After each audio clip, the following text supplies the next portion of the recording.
Halo guys, balik lagi bersama Bang Teo di sini. Kali ini Bang Teo akan melanjutkan cerita Again the Sky Supreme. Buat kalian yang penasaran, langsung saja ya simak video kali ini. Xingtian Tianjun mengeluarkan perahu membawa para jenius dari alam dewa Xingtian, Tanyun, dan yang lainnya, lalu terbang keluar dari Laut Shiyuan menuju kota Dewa Shiyuan. Setelah tiba di kota Dewa Shiyuan, dia membuka gerbang teleportasi yang mengarah ke alam Dewa Hongmeng.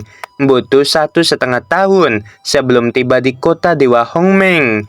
Pada saat yang sama, di alam Dewa Shiyuan, sebuah rumah besar yang mencangkup puluhan ribu mil tergantung di langit.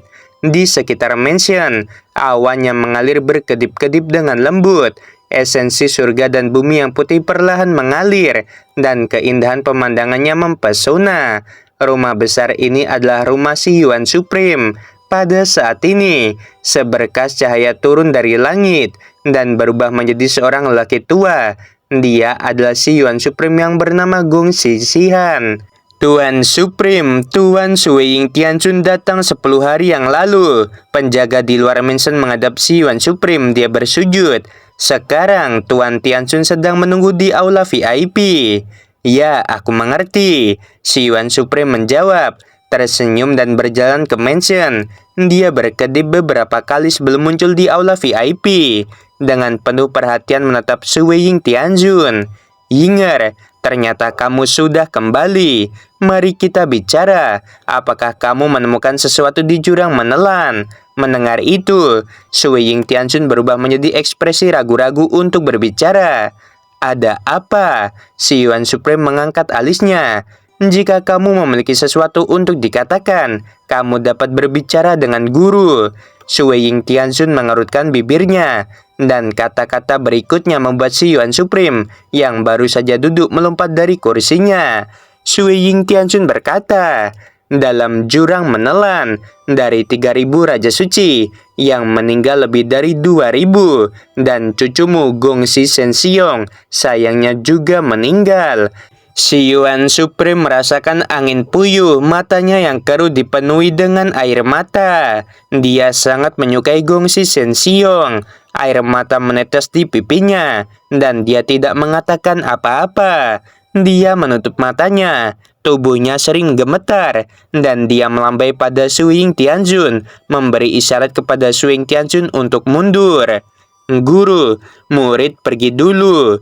Orang tidak dapat dibangkitkan, jangan terlalu sedih. Setelah Suiying Tianjun menghibur, dia berbalik dan berjalan keluar dari aula utama. Setelah berjalan beberapa langkah, dia mendengar tangisan memilukan di aula utama. Dia membalikkan punggungnya ke aula utama, seringai di sudut mulutnya, dan matanya yang indah penuh dengan cahaya dingin. Orang tua, kamu dan Xingtian Supreme menghabisi ayahku.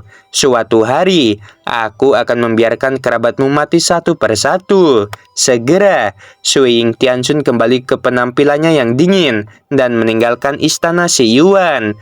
Waktu berlalu seperti sebuah panah. 1,5 tahun kemudian, Xingtian Tianjun membawa para jenius ke kota Dewa Hongmeng. Setelah itu, Xingtian Tianjun membawa semua orang ke istana Hongmeng, melihat istrinya Lingxia Tianjun, dan memberitahu istrinya tentang penyelamatan anak-anaknya oleh Tanyun. Mendengarkan berita itu, Lingxia Tianjun menjadi semakin puas dengan muridnya Tanyun. Lingxia Tianjun memandang Tanyun dan berkata sambil tersenyum, Yuner, mulai sekarang kamu bukan lagi murid terdaftar. Guru ingin memberitahu alam Dewa Hongmeng, kamu adalah murid langsungku. Terima kasih, Guru. Tanyun berpura-pura sangat bersemangat dan membungkuk dalam-dalam. Jingyun, selamat, kata Li Xin sambil tersenyum. Tanyun juga tersenyum, tapi tentu saja dia mencibir di dalam hatinya. Pada saat ini, Lingxia Tianjun memandang Xingtian Tianjun dengan penuh kasih sayang dan berkata, suamiku, sekarang aku ingin membawa Xiyin dan Ximin ke kota militer tertinggi untuk meresmikan pernikahan Zhan Shuseng, Bai Xuanqi, Yuan Shu, dan Bai Xuanyi. Baiklah, Xingtian Tianjun memeluk Lingxia Tianjun dan berkata sambil tersenyum, Aku juga harus kembali ke alam Dewa Xingtian dan memberitahu guruku tentang situasi jurang menelan. Pada saat ini, cincin surgawi Tanyun menyala dan dua slip batu giok muncul di tangannya yang masing-masing diberikan kepada Xingtian Tianxun dan Lingxia Tianxun. Setelah Xingtian Tianxun memuji Tanyun, dia mengirim transmisi suara pada Lingxia Tianxun. Istriku, aku sangat puas dengan Jingyun ini. Ketika waktunya tepat di masa depan, aku akan menjodohkan Xin dengannya. Aku dapat melihat bahwa Xin benar-benar tersentuh oleh anak ini. Lingxia Tianxun sedikit mengangguk dan berkata, aku juga memiliki niat ini. Baiklah, kalau begitu aku pergi. Xingtian Tianxun berbalik dan melangkah keluar dari aula, mengeluarkan perahu, dan terbang keluar dari istana Hongmeng dengan para jenius dari alam Dewa Xingtian. Lingxia Tianxun membalik tangannya, dan slip batu giok muncul di tangannya. Melihat Tanyun, dia berkata dengan sungguh-sungguh, ini adalah metode pelatihan dari guru. Kakak seniormu semuanya berkultivasi mengolah metode ini, termasuk teknik pedang dan tombak dengan atribut apapun. Misalnya, kakak perempuanmu Muzen memenuhi syarat dalam atribut ruang dan waktu. Setelah dia menggunakannya, dia akan menggunakan kekuatan waktu dan ruang untuk melawan musuh. Singkatnya, taktik ini luas dan mendalam. Kamu harus mempraktikannya dengan baik. Tanyun mengambil slip batu giok dengan kedua tangan dan berkata dengan hormat, terima kasih atas kultivasimu. Murid tidak akan pernah mengecewakan dirimu. Lingxia Tianxun tersenyum dan berkata, ingat, metode ini tidak dapat dibagikan oleh siapapun, bahkan rower. Murid mematuhi perintah. Tanyun berkata dengan hormat.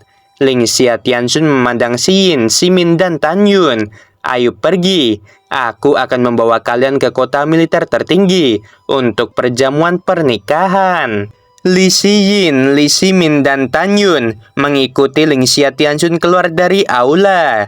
Lingxia Tianxun memandang Xuan Yuanru yang sedang menunggu di luar aula. Raja Dewa Mufeng dan Raja Dewa lainnya akan pergi ke kota militer tertinggi untuk menghadiri perjamuan pernikahan. Kamu juga harus datang dengan Tianxun ini. Pada saat itu, kamu bisa melihat kakekmu Raja Dewa Mufeng. Seluruh alam Dewa Hongmeng telah menyebar tentang fakta bahwa Raja Dewa Mufeng menerima Xuan Yuanru sebagai cucunya, dan Lingxia Tianxun secara alami mengetahuinya. Baik Tuan Tianxun, Xuan Yuanru menjawab dengan hormat. Setelah itu, Lingxia Tianxun membawa 4 orang dan terbang menuruni gunung, memasuki aula teleportasi, dan meluncur menuju kota militer tertinggi. Waktu berlalu sebulan kemudian, di luar wilayah kota militer tertinggi hari ini luar biasa ramai. Seluruh kota yang luas diterangi dengan lentera dan kegembiraan di setiap sudut. Aula VIP yang megah penuh dengan kursi, dan kursinya penuh dengan makanan dan anggur yang lezat. Baris pertama kursi belum diduduki, dan kursi lainnya sudah penuh. Di kursi baris kedua, ada 3 orang, yaitu Raja Dewa tertinggi, San Peng, dan Raja Dewa Yuan. Di kursi baris ketiga, ada 8 Raja Dewa, termasuk Raja Dewa Mufeng dan Raja Dewa Titan. Di baris keempat, ada 90 Raja Dewa termasuk Bai Cheng. Di kursi baris kelima, ada lebih dari 100 kepala keluarga bangsawan. Pada saat ini, aula VIP sangat ramai. Semua patriark keluarga dan Raja Dewa bersenang-senang. Raja Dewa tertinggi, San Peng, Raja Dewa Yuan, Ma Bongsang, Gongsun Xuangli, Raja Dewa Titan, dan Raja Dewa Jianglong diam-diam berkomunikasi. Isi dari pertukaran itu secara alami apakah Tanyun mati di jurang menelan atau tidak. Raja Dewa tertinggi berkata, jangan khawatir semuanya, Jingyun pasti sudah mati. Keenam orang itu setuju dengan transmisi suara. Raja Dewa Yuan menghela nafas lega dan cukup bahagia. Menurut pendapatnya, Jingyun meninggal dan dia bisa membahaskan dendam putranya Yuansu. Dengan hal ini, tidak ada yang melaporkan, maka pernikahan putranya dan Bai Xuanyi dapat diadakan secara normal. Raja Dewa Yuan yang tidak khawatir senyum di wajahnya seperti bunga mekar, berpikir bahwa dia akan menjadi besan dengan Raja Dewa tertinggi di samping Lingxia Tianxun. Wajahnya semakin bahagia.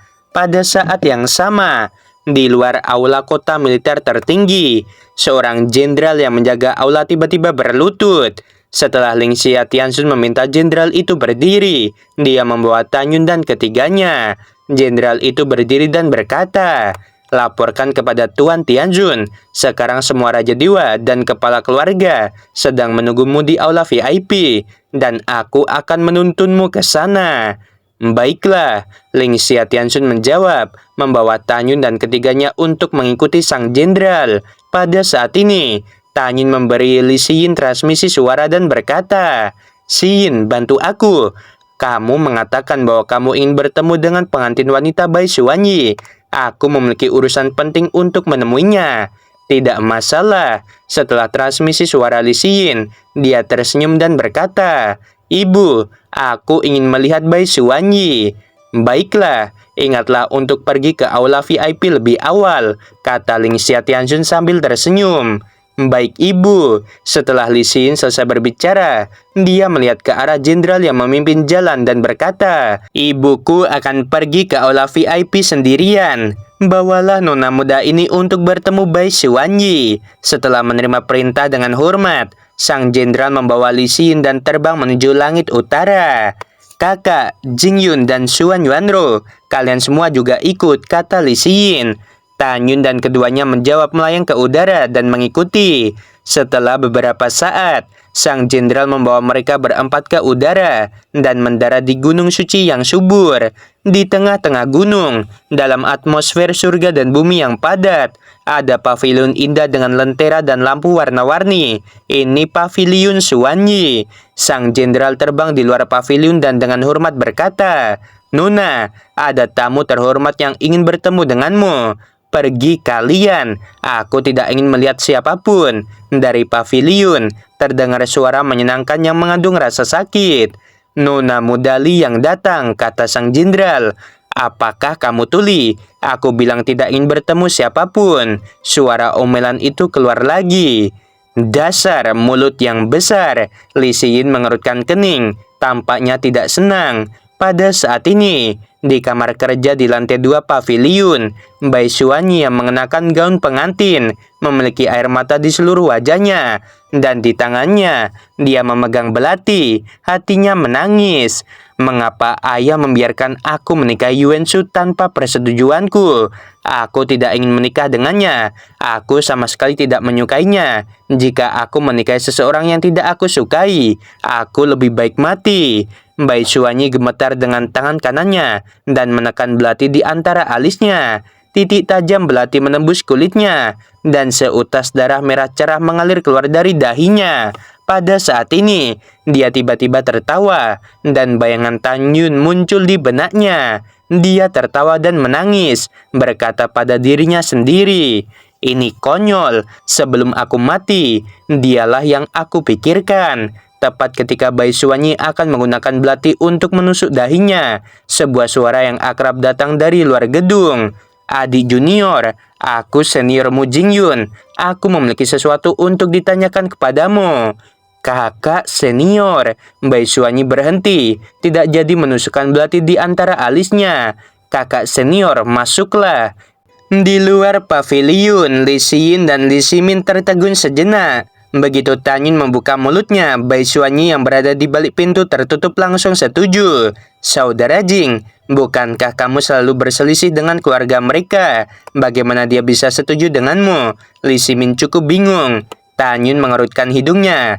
"Keluarga Bai adalah keluarga Bai, dan Xuanyi adalah Xuanyi. Mereka adalah dua hal yang berbeda di sini." Ketika Tan Yun melewati sang jenderal, dia dengan cepat menggunakan mata Dewa Hongmeng untuk mengendalikannya, dan tidak ada keraguan bahwa sebuah suara terdengar dari benak jenderal itu. "Pergi dan beritahu Raja Dewa tertinggi. Katakan saja bahwa kamu mendapat berita bahwa Jing Yun meninggal di jurang menelan." Sumber beritanya dari tunangan Jing Yun. Ketika kata-kata itu jatuh, Tan Yun menyingkirkan mata Dewa Hongmeng dan memasuki paviliun bersama yang lain. Jenderal itu berubah menjadi seberkas cahaya dan menembak ke arah aula VIP. Tan Yun memasuki paviliun, pintu terbuka. Bai Xuanyi yang mengenakan gaun pengantin memandang Tan Yun dan berkata dengan senyum paksa, Kakak, mengapa kamu di sini? Adik juniorku akan menikah. Aku datang dan melihat. Tanyun berhenti dan menemukan bahwa mata Baisuanyi merah dan bengkak. Dia terkejut ketika dia menemukan Belati di sofa kamar kerja. Apakah kamu ingin bunuh diri? Tanyun berseru. Suan Yuanro, Li Siyin, dan Li Simin juga melihat. Baisuanyi tersenyum sedih. Aku lebih baik mati jika aku menikah dengan pria yang tidak aku cintai. Kekuatan seorang wanita tercermin dengan jelas dalam dirinya. Setelah mendengar itu, keempatnya termasuk Tanyun tahu bahwa Baisuanyi tidak ingin menikahi Yuansu. Adik perempuan, karena kamu tidak ingin menikah, tidak apa-apa jika kamu tidak mau, kata Tanyun. Baisuanyi tersenyum masam dengan ekspresi muram. Kamu seharusnya melihatnya. Semua orang terkemuka di alam Dewa Hongmeng ada di sini. Bahkan jika aku keberatan di tempat, apakah menurutmu pernikahan itu bisa dibubarkan? Tanyun berkata dengan tulus. Aku akan membantumu. Aku tidak akan pernah membiarkanmu menikahi Yuansu. Mendengar ini, Baisuanyi menatap Tanyun dengan linglung. Arus sangat mengalir di hatinya. Jingyun, mungkinkah kamu? Wajah Li Simin memucat. Xin, jangan pikirkan itu. Tanyun berkata, Suanyi dan aku hanya berteman, bukan seperti yang kamu pikirkan. Li Xin mengangguk dengan canggung. Di sisi lain, mata Baisuanyi menunjukkan kehilangan yang tak terlihat. Dalam hati Tanyun, dia menganggap Baisuanyi sebagai kerabat. Suanyi dan aku punya sesuatu untuk dikatakan. Tolong pergi dulu, kata Tanyun. Setelah dua saudara lelaki dan perempuan itu menjawab, mereka melangkah keluar dari kamar kerja, hanya menyaksikan Tanyun, Suan Yuanru, dan Baisuanyi. Dengan lambaian tangan kanan Tanyun, dia memasang penghalang kedap suara, dan kata-kata berikutnya membuat Baisuanyi tercengang. Suanyi, aku tidak ingin kamu menikahi dengan Yuansu karena kamu adalah kerabatku, kata Tanyun. Aku kerabatmu? Baisuanyi menggelengkan kepalanya. Kakak senior, apa yang kamu bicarakan? Aku tidak mengerti. Ada beberapa hal, inilah saatnya untuk memberitahumu. Tanyun berkata, dalam hatimu, siapa penguasa Hongmeng Supreme bagimu? Tanpa Tuan Hongmeng Supreme, leluhurku akan mati, dan tidak akan ada aku sekarang ini. Baisuanyi memandang Tanyun dengan bingung. Kakak senior, apa yang ingin kamu katakan? Suan Yuanro memandang Tanyun juga cukup bingung. Tanyun menghela nafas dan berkata, dulu, Raja Dewa Ruang dan Waktu, yaitu istriku, mengadopsi seorang anak yatim piatu bernama Jingyan. Kemudian, dia dihormati oleh dunia sebagai Dewa Jingyan. Tanyun memandang Baisuanyi. Jing Suanyi, aku adalah pencetusmu, Hongmeng Supreme yang kembali setelah reinkarnasi dunia. Kakak senior, apakah kamu reinkarnasi dari pencetusku? Baisuanyi tercengang. Oke guys, episodenya sampai sini saja dan apa? Ya makin seru, nggak tahu nanti gimana cara pembatalan Tanyun dalam pernikahan. Tapi yang jadi sorotan, Tanyun mengungkapkan identitasnya pada yang bisa kita sebut cucunya ya. Karena Jingyan dulu kan diangkat jadi anak juga ya sama Tanyun. Lalu Ling Xiatianshun juga. Nah berarti kan anggap saja nih cucunya Tanyun teman-teman. Dan oke lah, sampai sini dulu sebelum video berakhir. Mimin mau bilang sungguh membagongkan. Jangan lupa like-nya ya.